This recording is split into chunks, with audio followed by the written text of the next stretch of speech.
Hello friends, welcome to AKT FinTube. ICICI Prudential ने एक नया फंड लॉन्च किया है जो है ICICI Prudential passive multi asset fund of fund. दोस्तों, इस वीडियो में रिव्यू करेंगे इसी एनएफओ को, देखेंगे इसके फीचर्स को और बात करेंगे इसके ऑब्जेक्टिव और इन्वेस्टमेंट स्ट्रेटजी की, और ये भी देखेंगे कि इस एनएफओ में इन्वेस्टमेंट करना कितना सही है।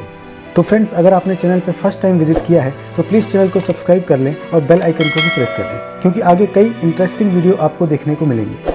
Friends, ICICI Prudential passive multi asset fund of fund, जैसा कि इसके नाम से ही पता चल रहा है कि ये फंड आपके पैसे को मल्टीपल एसेट क्लास में निवेश करने वाला है। फ्रेंड्स, मल्टी एसेट फंड्स की बात करें तो ये फंड डिफरेंट एसेट क्लास का कॉम्बिनेशन होते हैं, जैसे कैश, इक्विटी, बॉन्ड और गोल्ड। तो ये फंड अलग अलग एसेट क्लास में आपके पैसे को इन्वेस्टमेंट करते हैं, क्योंकि अलग अलग asset class year on year अच्छा परफॉर्म नहीं करते। कभी गोल्ड में इन्वेस्टमेंट करना सही होता है तो कहीं इक्विटी में ज़्यादा रिटर्न्स मिलते हैं। दोस्तों, इस टेबल में 2008 से लेके 2021 तक के बीच अलग अलग एसेट क्लास की परफॉर्मेंस ईयर ऑन ईयर कैसी रही है ये आप देख सकते हैं। अगर 2008 के परफॉर्मेंस पर नज़र डालें, जैसे आपको पता होगा कि 2008 में इंडिया में एक बड़ा रिसेशन आया था और पूरे आईटी सेक्टर में एक बड़ी गिरावट हुई थी। उस समय इंडियन इक्विटी और ग्लोबल इक्विटी दोनों की परफॉर्मेंस बहुत खराब थी, वहीं गोल्ड और डेब्ट ने अच्छी परफॉर्मेंस दिखाई थी। फिर 2009 में मार्केट में करेक्शन हुए और इक्विटी में जोरदार वापसी हुई। इसी तरह ईयर ऑन ईयर अलग अलग टाइम पर इनकी परफॉर्मेंस डिफरेंट रही है। कभी ग्लोबल इक्विटी की परफॉर्मेंस अच्छी रही है तो कभी गोल्ड की, कभी इंडियन इक्विटी की परफॉर्मेंस खराब रही है तो डेब्ट ने अच्छे रिटर्न्स दिए हैं। दोस्तों, बहुत सारे इन्वेस्टर अलग अलग एसेट क्लास में इन्वेस्टमेंट करना चाहते हैं, लेकिन उनके सामने प्रॉब्लम होती है कि गोल्ड या इक्विटी में निवेश करें या डेब्ट में या फिर ग्लोबल इक्विटी में निवेश करें, और कब सही समय है इन्वेस्टमेंट करने का। अलग अलग एसेट क्लास में टैक्सेशन भी अलग अलग होता है। तो इन्वेस्टर्स की इसी प्रॉब्लम का सोल्यूशन है मल्टी एसेट फंड्स, क्योंकि मल्टी एसेट फंड के थ्रू आपको मिलती है अच्छी डाइवर्सिफिकेशन अलग अलग एसेट क्लास में इन्वेस्टमेंट के साथ। फ्रेंड्स, बात करें इस एनएफओ की तो ICICI Prudential passive multi asset fund of fund की ओपन डेट 27 दिसंबर है और एंड डेट 10 जनवरी 2022 है। ये एक ओपन एंडेड स्कीम है, यानी एनएफओ पीरियड ओवर होने के बाद भी ये स्कीम कुछ टाइम के बाद इन्वेस्टमेंट के लिए फिर से ओपन हो जाएगी, यानी आप बाद में भी इसमें इन्वेस्टमेंट कर पाएंगे। ये एक हाइब्रिड कैटेगरी का फंड है। दोस्तों, ये स्कीम सोल्यूशन है उन इन्वेस्टर्स के लिए जो अलग अलग एसेट क्लास जैसे गोल्ड, डेब्ट, इक्विटी और ग्लोबल इक्विटी इन्वेस्टमेंट करना चाहते हैं, क्योंकि ये फंड आपके पैसे को डेब्ट इंस्ट्रूमेंट्स में लगाएगा, गोल्ड में लगाएगा और इंडियन इक्विटी के साथ साथ ग्लोबल इक्विटी में भी लगाएगा। दैट मीन्स अच्छी डाइवर्सिफिकेशन मिलेगी, क्योंकि ये जरूरी नहीं है कि हर साल एक एसेट क्लास अच्छा परफॉर्म करे। तो इस फंड के थ्रू इक्विटी के रिटर्न्स का फायदा मिलेगा, डेब्ट में इन्वेस्टमेंट से स्टेबल रिटर्न्स, गोल्ड में इन्वेस्टमेंट का फायदा मिलेगा और उसके साथ साथ ग्लोबल इक्विटी से मल्टीपल इकोनॉमिक साइकिल का फायदा भी मिलेगा।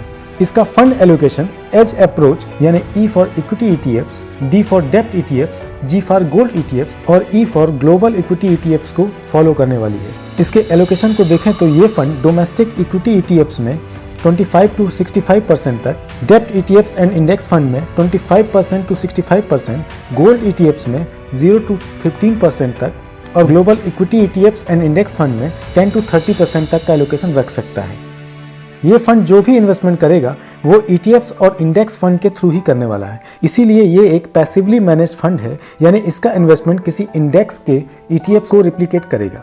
दोस्तों, इस फंड के फंड मैनेजर ऐसी स्ट्रेटजी को फॉलो करने वाले हैं जिसमें वो इन्वेस्टमेंट के लिए सही एसेट क्लास को आइडेंटिफाई करेंगे और जैसे ही मार्केट में कोई अपॉर्चुनिटी आती है तो राइट क्वांटिटी में फंड का एलोकेशन करेंगे किसी पर्टिकुलर एसेट क्लास में। इस एनएफओ में इन्वेस्टमेंट करने के लिए मिनिमम अमाउंट की बात करें तो इसमें एसआईपी करने के लिए मिनिमम 100 रुपीज से और लमसम करने के लिए 1000 से इन्वेस्टमेंट स्टार्ट कर सकते हैं। एग्जिट लोड की बात करें तो अगर एक साल के अंदर ही फंड को रिडीम कर देते हैं तो 1% का एग्जिट लोड देना होगा।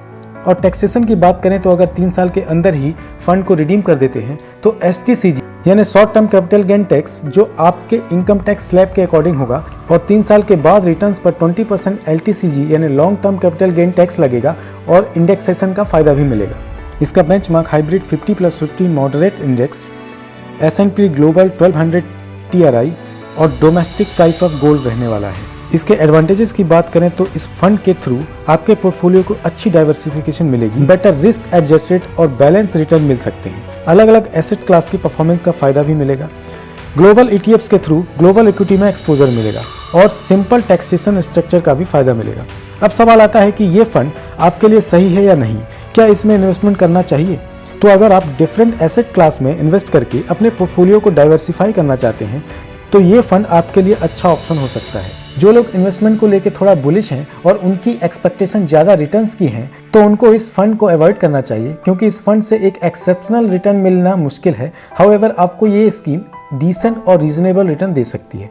अगर आपके पोर्टफोलियो में पहले से ही कई फंड अवेलेबल हैं तो भी आप इसमें इन्वेस्टमेंट कर सकते हैं, क्योंकि इसका इन्वेस्टमेंट स्टाइल बाकी इक्विटी म्यूचुअल फंड से काफ़ी अलग है और इस यूनिक स्टाइल का फंड आपके पोर्टफोलियो को अच्छी डाइवर्सिफिकेशन दे सकता है। अगर आप एक नए इन्वेस्टर हैं तो आपको थोड़ा वेट करना चाहिए। आप कुछ महीने इसके परफॉर्मेंस को देख सकते हैं कि इसकी अप्रोच कैसी रहने वाली है। उसके बाद आप डिसाइड करें कि आपको इसमें जाना चाहिए या नहीं। वैसे फंड अच्छा है और अभी मार्केट अपने ऑल टाइम हाई से काफ़ी नीचे ट्रेंड कर रहा है, तो इन्वेस्टमेंट की अच्छी अपॉर्चुनिटी है। But at the end choice is yours. तो फ्रेंड्स, आई होप कि आपको इस NFO की काफ़ी इन्फॉर्मेशन मिली होगी। तो प्लीज़ जल्दी से चैनल को सब्सक्राइब कर लें और बेल आइकन को भी प्रेस करें।